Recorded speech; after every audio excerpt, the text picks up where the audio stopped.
메모지 소박서로서 이야기했던 요 계산 원리를 그대로 적용하셔야 됩니다.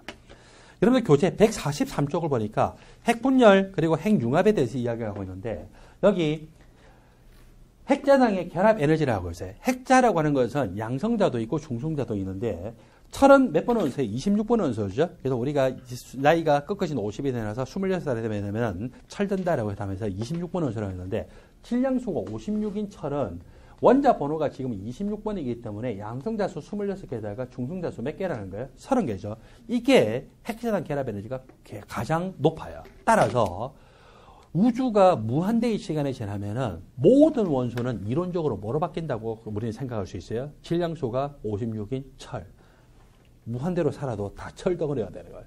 고철덩어리 되겠네, 그죠? 자, 하여튼 고철이라는 걸 말이 있을 수가 없고, 하여튼 이렇게 질량수가 56인 철원소로 다 바뀐다라고 하는 거죠. 그래서 이거는 이제 우리가 그냥 우스갯소리를 하는 이야기지만 이것이 핵자당 결합 에너지가 제일 커요. 그러므로 이렇게 우라늄 235 핵폭탄이라든지 핵발전소용으로 쓴다면 이거는 핵자당 결합 에너지가 이거보다 작죠? 어떻게 돼야 될까요? 질량수가 작아져야 핵자당 결합 에너지가 더 큰 쪽으로 가게 되죠. 그래서 질량수가 작아지기 위해서는 어때? 핵분열을 하게 돼요.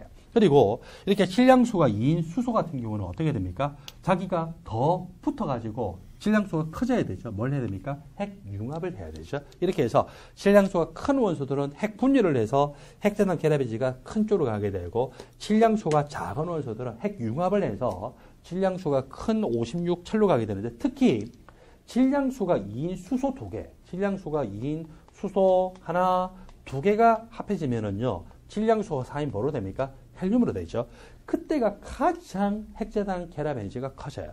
핵자당 결합 에너지가 커진다는 것은 그만큼 더 안정해지죠. 안정해지니까 그 차이만큼의 에너지를 방출하는데 그 차이만큼의 에너지를 방출하는 것은 분명히 질량의 변화가 있기 때문이고 그 질량 변화에다가 광속의 제곱을 하면은 바로 에너지 변화가 계산이 됩니까? 이게 바로 뭐예요? 아인슈타인식이죠. 그래서 E = mc 스퀘어랑 아인슈타인식에서 그때 이렇게 질량수가 2인 수소 2개가 모여서 즉 중수소에 이중수소 2개가 모여가지고 질량수가 4인 헬륨이 될 때 분명히 질량 결손이 있어요. 질량 변화가 있어요.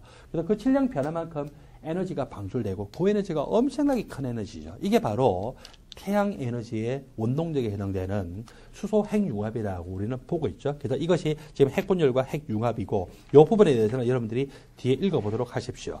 자, 그 다음에 핵융합을 해서 에너지를 얻게 될 때 그때 비방사성 핵종인 질량수가 4인 헬륨이 만들어지기 때문에 굉장히 안정하면서도 에너지가 많이 얻어진다. 그래서 핵융합 발전이 이제 인류의 궁극적인 에너지원이라고 생각합니다. 그래서 여러분들에게 여기서는 지금 정리를 하면서 말하지 못하지만 일반학 총론이나 핵심 일반학에 적혀있는 그 내용들을 반드시 보도록 하시고 그래서 비방사성 핵종인 질량수가 4인 헬륨을 만들기 때문에 그거는 이 항공 오염을 유발하지 않고 그러면서 에너지를 굉장히 크게 방출을 하면서 우리의 궁극적인 에너지원으로 생각을 하죠. 이 방사성 동위원소에서 나오는 알파선 그리고 베타선, 감마선은요. 워낙 에너지가 크기 때문에 중성 분자들을 이온화시키는 성질이 있었어요. 그래서 여러분들 144쪽을 봤더니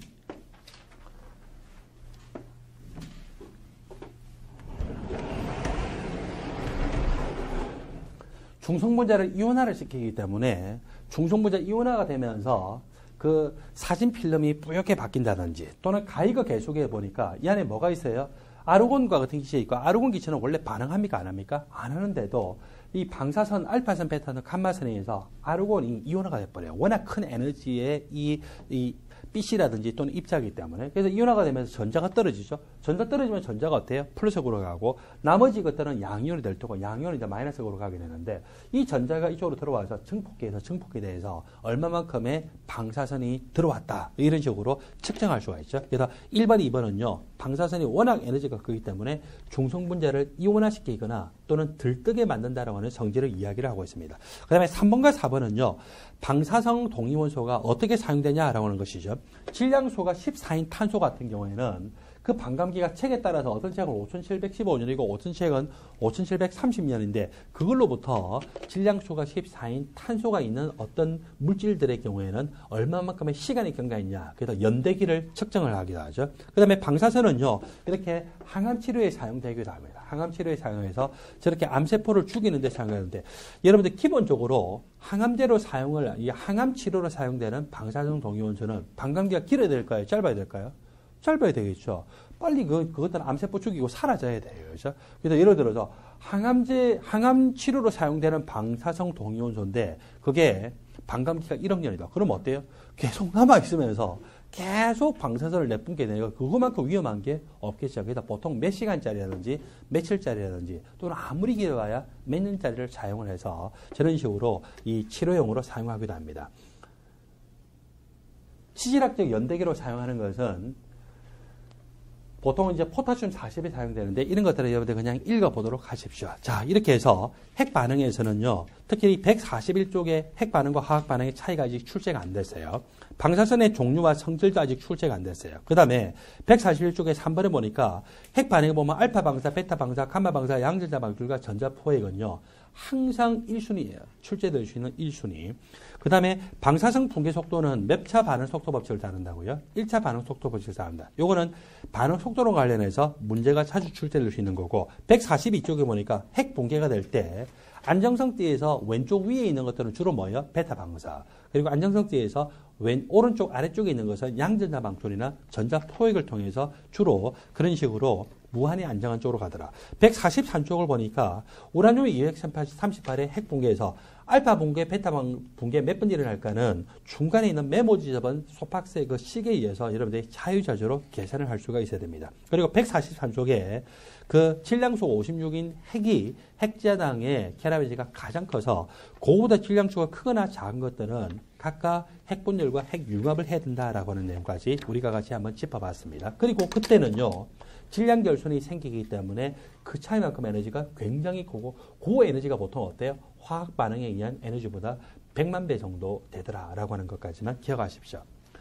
여러분들과 함께 6회에 걸쳐서 매핑 일반학을 같이 공부했어요. 매핑 일반학 시간이 짧다 보니까 화학을 공부하면서 배울 수 있는 모든 내용을 설명하지는 못했지만 그렇지만 전체적으로 정리를 했고 여러분들이 만일에 제가 설명하지 않았던 내용 중에서 부족하다라고 하는 부분이 있으면 이 책에다가 여러분들이 부분적으로 같이 접목을 하게 된다면 정리용으로 굉장히 좋을 거라 생각합니다.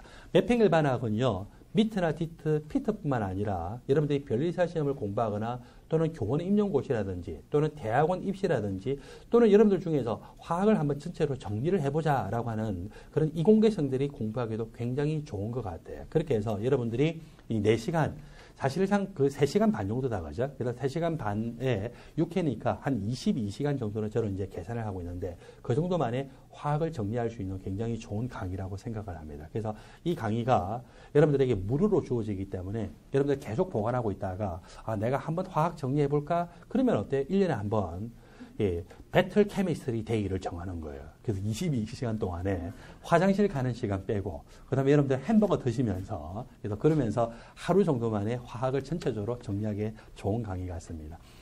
제가 여러분들에게 이 매핑 일반학을 무료로 제공을 하는 것은요. 여러분들이 화학 공부에 좀 더 관심을 가지고 또 화학을 잘했으면 좋겠다라고 하는 생각을 가지고 있는 이 심정에서 드리는 것이고 그리고 또 어떻게 보면은 이제 여러분들 연배가 제 조카 나이이기도 하고 또 이제 제 자녀들 나이하고 비슷하기도 하기 때문에 어떻게 보면 아버지의 심정으로 여러분들을 가르친다라고 하는 마음으로 무료로 제공을 하고 있거든요. 그래서 제가 여러분들한테 해줄 수 있는 가장 좋은 게 뭔가를 생각해 보니까 여러분들에게 지식적인 내용을 가르칠 뿐만 아니라 또 여러분들의 육신과 영혼이 모두 잘 됐으면 좋을 것 같아요. 그래서 제가 여러분들에게 해줄 수 있는 가장 좋은 선물은 제가 여러분들의 기억을 하면서 또는 여러분들을 제가 개인적으로 모르는 분들이 참 많다 그죠? 그래서 여러분들을 위해서 중보하면서 축복하는 기도를 하는 것인데 축복하는 기도를 하는 것은 여러분들의 종교와는 상관없이 항상 유효하다고 생각하세요. 그래서 제가 기도를 드리면 제 기도를 듣는 분이 반드시 여러분들에게 응답을 할 거라고 생각을 합니다. 그래서 제가 여러분들에게 이렇게 6회 강의하는 것에 마지막으로서 기도함으로써 수업을 마치도록 할게요.